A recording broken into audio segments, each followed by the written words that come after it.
এটা কন্টিনিউ, এই যে এই মাস শুরু হলো, সামনের মাস 2 মাস হয়ে যাচ্ছে, 4 মাস পরে সে যতটাই কেনাকাটা করছে, ধরুন 500 দিবি, 1250 টাকা কি 1500 টাকার কেনাকাটা করছে, ও কিন্তু এমআরপি তে আবার পেয়ে যাবে 2000 টাকার করে।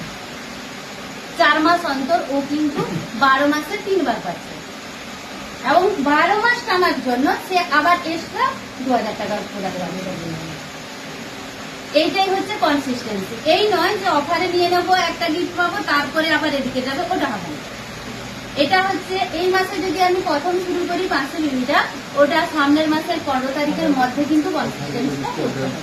এটা 4 মাস যদি কেউ পরপর করতে পারে তাহলে অফারটা পাবে। এবং আপনারা যে কোনো মানুষ, আমি জানি না সবার কোন র্যাঙ্ক আছে, ম্যাডামকে বলেছিলাম যে র্যাঙ্ক গুলো জানবেন, দিলে কার কত করতে হবে আমি সেটা বলে দেবো। এবার যদি কেউ বলতে পারেন যে আমার র্যাঙ্ক কত আছে,